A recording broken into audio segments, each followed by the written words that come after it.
ಸಂಕ್ರಾಂತಿ ಎಂದರೆ ಕೇವಲ ಹಬ್ಬವಲ್ಲ, ಅದು ಮಣ್ಣಿನ ಮಕ್ಕಳ ಸಂಭ್ರಮ. ಚಳಿಗಾಲದ ಕೊನೆಯಲ್ಲಿ ಸೂರ್ಯ ತನ್ನ ಪಥವನ್ನು ಬದಲಿಸಿ ಉತ್ತರಾಯಣಕ್ಕೆ ಕಾಲಿಡುವ ಪವಿತ್ರ ಕಾಲ. ಈ ಹಬ್ಬದ ಹಿನ್ನೆಲೆಯಲ್ಲಿ ಒಂದು ಸುಂದರ ಕಥೆಯಿಲ್ಲಿದೆ. ಮರಳಿಹಳ್ಳಿಗೆ.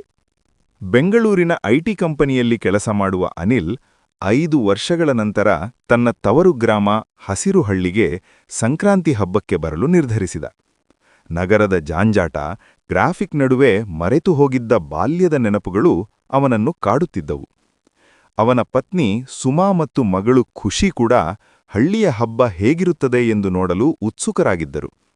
ಅವರು ಹಳ್ಳಿಗೆ ತಲುಪಿದಾಗ ಸಂಜೆ ಕೆಂಪೇರಿತ್ತು. ಅಜ್ಜಿ ಪಾರ್ವತಮ್ಮ ಮನೆಯ ಮುಂದಿನ ಅಂಗಳದಲ್ಲಿ ರಂಗೋಲಿ ಹಾಕುತ್ತಿದ್ದರು. ಅನಿಲ್ ಕಂಡೊಡನೆ ಅಜ್ಜಿಯ ಕಣ್ಣಲ್ಲಿ ಆನಂದ ಬಾಷ್ಪ. ಬಾರಪ್ಪ ಅನಿಲ್, ಅದೆಷ್ಟು ವರ್ಷವಾಯಿತು ನಿನ್ನ ನೋಡಿ ಎಂದು ತಬ್ಬಿಕೊಂಡರು.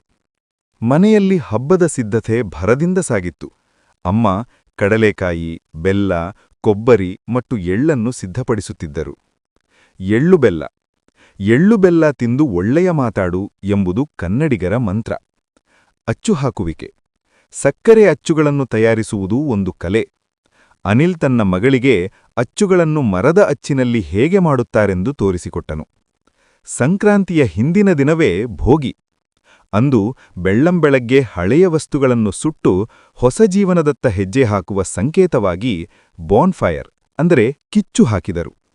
ಸುಮಾ ಮತ್ತು ಖುಷಿ ಹಳ್ಳಿಯ ಹೆಣ್ಣುಮಕ್ಕಳ ಜೊತೆಗೂಡಿ ಮನೆಯ ಮುಂದೆ ಬಣ್ಣ ಬಣ್ಣದ ರಂಗೋಲಿಗಳನ್ನು ಬಿಡಿಸಿದರು. ಅಜ್ಜ ತೋಟದಿಂದ ತಂದಿದ್ದ ಅವರೇಕಾಯಿ, ಕುಂಬಳಕಾಯಿಗಳಿಂದ ವಿಶೇಷ ಪಲ್ಯ ಸಿದ್ಧವಾಯಿತು.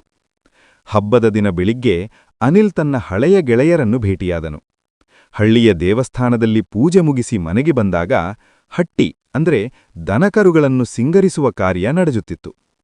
ಕಿಚ್ಚು ಹಾಯಿಸುವುದು ಇದು ಸಂಕ್ರಾಂತಿಯ ಪ್ರಮುಖ ಆಕರ್ಷಣೆ.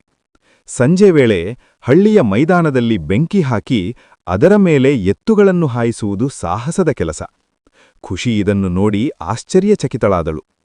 ಎಳ್ಳು ಬೀರುವುದು ಸಂಜೆ ಹೊತ್ತಿನಲ್ಲಿ ಸುಮಾ ಮತ್ತು ಖುಷಿ ಹೊಸ ಬಟ್ಟೆ ತೊಟ್ಟು ಮನೆಗೆ ಹೋಗಿ ಎಳ್ಳು ಬೆಲ್ಲ ಹಂಚಿದರು. ಇದು ಪರಸ್ಪರ ಪ್ರೀತಿ ಮತ್ತು ಸೌಹಾರ್ದತೆಯನ್ನು ಹೆಚ್ಚಿಸುವ ಸುಂದರ ಸಂಪ್ರದಾಯ. ಬದಲಾದ ಅನಿಲ್ ಮನಸ್ಸು. ನಗರದ ಐಷಾರಾಮಿ ಜೀವನಕ್ಕಿಂತ ಹಳ್ಳಿಯ ಈ ಮಣ್ಣಿನ ವಾಸನೆ, ಜನರ ಮುಗ್ಧ ನಗು ಅನಿಲ್ನ ಮನಸ್ಸನ್ನು ಗೆದ್ದಿತು. ರೈತರು ತಾವು ಬೆಳೆದ ಬೆಳೆಯನ್ನು ನೋಡಿ ಪಡುವ ಸಂತೋಷದ ಮುಂದೆ ಯಾವ ಬೋನಸ್ ಕೂಡ ಸಾಲದು ಎನಿಸಿತು. ಸಂಕ್ರಾಂತಿ ಎಂದರೆ ಕೇವಲ ತಿನ್ನುವ ಹಬ್ಬವಲ್ಲ, ಅದು ಸಂಬಂಧಗಳನ್ನು ಬೆಸೆಯುವ ಕೊಂಡಿ. ಅನಿಲ್ ತನ್ನ ಮಗಳಿಗೆ ಹಳ್ಳಿಯ ಸಂಸ್ಕೃತಿಯ ಮಹತ್ವವನ್ನು ತಿಳಿಸಿಕೊಟ್ಟಿದ್ದಕ್ಕೆ ತೃಪ್ತಿಪಟ್ಟನು. ಮುಂದಿನ ಪ್ರತಿ ವರ್ಷವೂ ನಾವು ಇಲ್ಲೇ ಹಬ್ಬ ಮಾಡೋಣ ಎಂದು ಮಾಟುಕೊಟ್ಟನು.